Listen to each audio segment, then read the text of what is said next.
where let's say you want to pay for something but you don't have the money in the bank.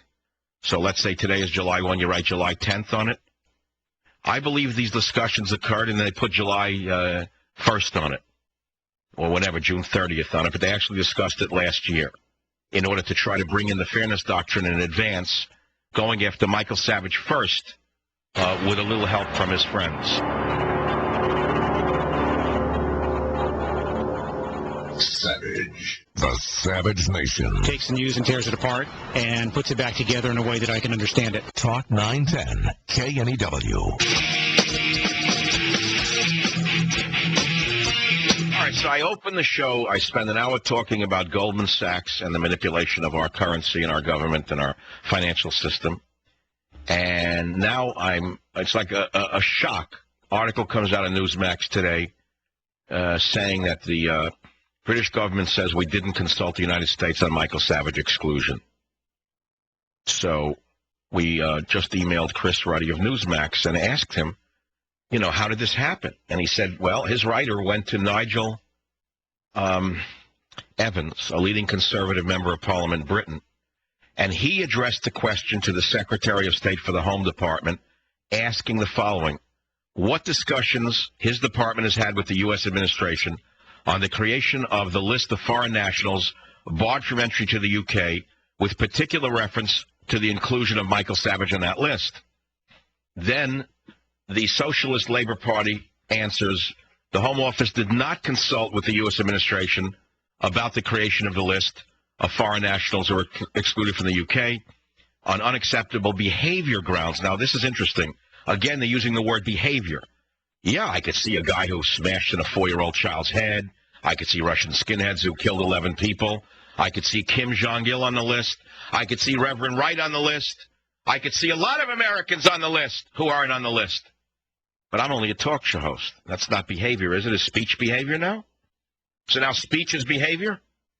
1984, Brave New World, speech is now behavior. They're covering their tracks, in my opinion. That means they did it. Because they said, however, following publication of the list, Home Office officials have discussed the government's policy on exclusion with American officials. I believe that they're post-dating or predating. They're post-dating these discussions. That's my opinion. Now, apparently in England, there's a different standard. Under the rules of Parliament, a Parliament member's question must be answered honestly, which means if you catch another member of Parliament lying, whether it be through mail or whatever, they will be indicted. They'll lose their seat. It's much different in America, where if a congressman or senator is not caught lying, they lose their seat. It means that they've lost their edge. And so, therefore, the British government is on record that they answered this honestly. Well, you know what? We'll see what my law firm in England finds out. We'll see whether the emails were predated, post-dated. Of course, they could have had the discussions in person in Martha's Vineyard.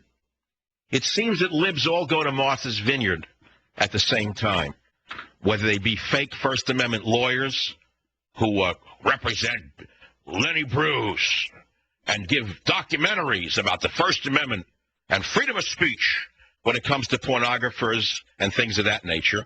But when it comes to Michael Savage, they say to me, give me $250,000 and I'll protect your First Amendment rights.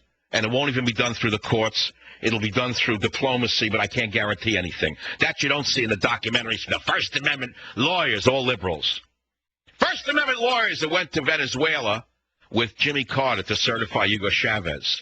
First Amendment Democrats, good people, no different than Goldman Sachs. A pox upon their house. A pox upon them to the third generation.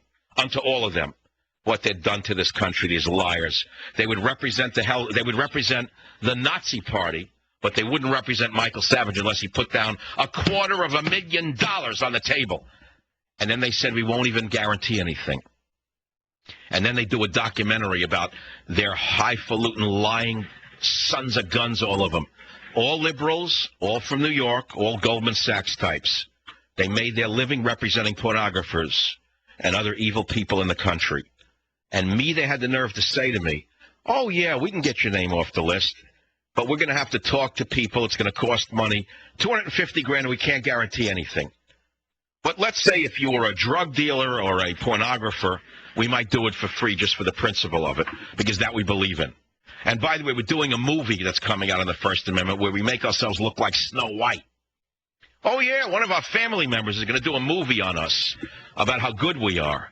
Like Snow White, we're going to do a movie with so honest men. We really believe in the First Amendment, as long as it doesn't come to you. You talk about jaundiced. West Virginia, Greg, your opinion counts here on the Savage Nation. Long-time listener, Mike. I have an idea as to why the story may have been released at this time. Mm-hmm. And it may be that this seems to be a pattern with this government, that when there is embarrassing information to be released, they release it right before a major holiday to squelch it. Yes, in other words, this came out July 1st when most people are traveling and there's no news, and many of the talking heads are on the road.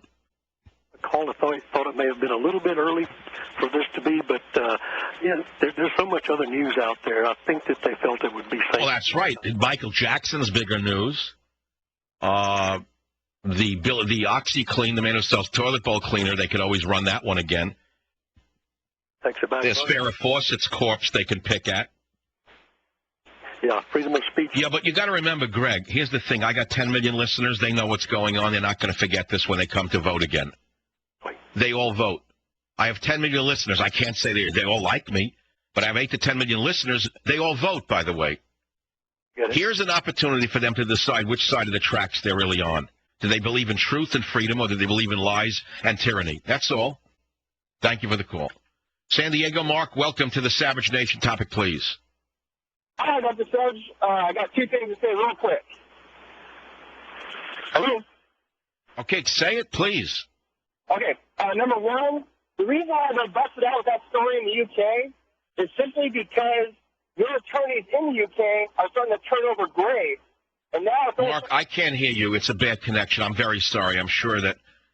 Call on a better phone line. Screener, please don't give me calls that I can't hear. If I can't hear them, the listeners are turning the show off. Rule number 1, talk radio. No bad connections. Let's try the next one. Betsy, Sacramento, welcome to the program. Thank you for your patriotism. I have a comment and two questions. First, I believe you're getting too close for comfort for them. I think that Hillary did not defend you is the first clue that the government was involved in something. I wonder who they're talking to now and why they're talking to anyone now about this. Well, that's right. That's the next thing I want my attorneys to get, which is who they're talking to now and why. Pursue the law. That's right. So that goes right to my attorneys in England. Now that you admit you are talking to the U.S. government about Michael Savage, who in the U.S. government are you talking with, and why are you talking to them? Why now? Why now? Why July 1st? Anytime. If they're making their decision as an independent from the government, why talk to them at all? And my first question is, what is the value, in your opinion, of petitioning the government? I believe that if there's any value in it, we should petition the congressmen to be forced to read all the bills that come before them and take an 80% proficiency test before they're allowed to vote on anything. I believe that we are living in a web republic on the equivalent of a banana republic. I believe we now live in a third world nation. I believe that our Congress is the equivalent of a third world Congress. And I believe that requiring anything of these scoundrels will go nowhere. I believe we're being run by a gangster regime, both left and right. That's what I think. Houston, Texas. Gene, welcome to the program. Go ahead, please. They said that they didn't contact Obama's government beforehand, but did they also say that Obama's government didn't contact them beforehand? Yeah, they're all lawyers, aren't they? Yeah. Right, and they also didn't say that it could have been somebody outside the government who they contacted who then spoke to the U.S. government, right? That's true, but for example, it could have been somebody, let's say, in an honest group like Media Matters, who they talked with, right? Yes, but if they who then communicated through third parties with the U.S. government. I mean, and we're just giving us an example. We don't know that there's any relationship whatsoever. We know that Media Matters is a sterling organization that believes in the truth and honesty and freedom of opinion. Right. Thank you. Appreciate it. Again, ladies and gentlemen, I did not expect this today. I didn't come here with this prepared. I came prepared to talk about Goldman Sachs from the article I read last night.